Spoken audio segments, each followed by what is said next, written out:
Miss Nelson is Missing! Written by Harry Allard, illustrated by James Marshall.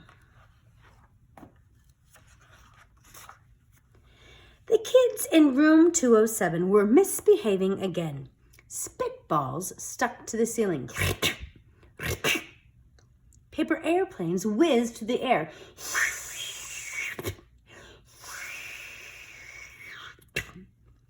They were the worst behaved class in the whole school. "Now settle down," said Miss Nelson in a sweet voice. But the class would not settle down. They whispered and giggled. They squirmed and made faces.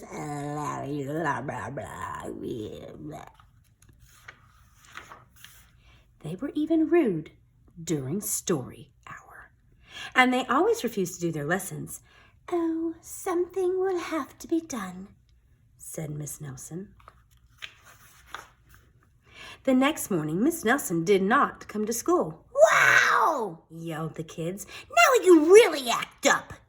They began to make more spitballs and more paper airplanes. "Today, let's just be terrible," they said. "Not so fast," hissed an unpleasant voice.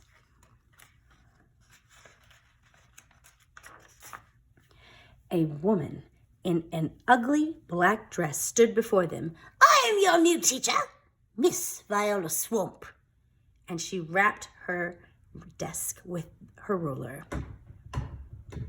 "Where's Miss Nelson?" asked the kids. "Never mind that," snapped Miss Swamp. "Open those arithmetic books." Miss Nelson's kids did as they were told. They could see that Miss Swamp was a real witch. She meant business. Right away, she put them to work, and she loaded them down with homework. "We'll have no story hour today," said Miss Swamp. "Keep your mouths shut," said Miss Swamp. "Sit perfectly still," said Miss Swamp. "And if you misbehave, you'll be sorry," said Miss Swamp. Days went by, and there was no sign of Miss Nelson. The kids missed Miss Nelson.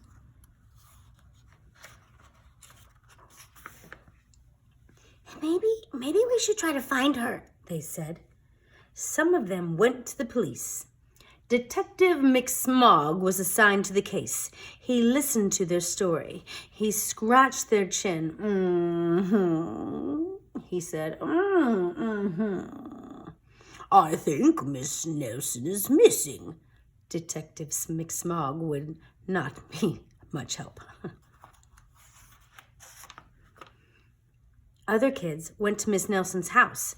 The shades were tightly drawn, and no one answered the door. In fact, the only person they did see was the wicked Miss Viola Swamp coming up the street. "If she sees us, she'll give us more homework." They got away just in time. "Maybe something terrible happened to Miss Nelson. Maybe she was gobbled by a shark," said one of the kids. But that didn't seem likely. "Maybe Miss Nelson went to Mars," said another kid. But that didn't seem likely either. "I know," exclaimed one know-it-all. "Maybe Miss Nelson's car was carried off by a swarm of angry butterflies." But that was the least likely of all. The kids in room 207 became very discouraged. It seemed that Miss Nelson was never coming back, and they would be stuck with Miss Viola Swamp forever. They heard footsteps in the hall. Here comes the witch," they whispered. "Hello, children," said someone in a sweet voice. "It was Miss Nelson. Did you miss me?" she asked. "We certainly did," cried all the kids. "Where were you?" "Oh, well, that's my little secret," said Miss Nelson. "How about a story hour?" "Oh, yes," cried the kids. Miss Nelson noticed during story hour that no one was rude or silly. What brought about this lovely change? She asked. Oh, well, that's our little secret, said the kids. Back home, Miss Nelson took off her coat and hung it in the closet, right next to an ugly black dress. When it was time for bed, she sang a little song. I'll never tell, she said to herself with a smile.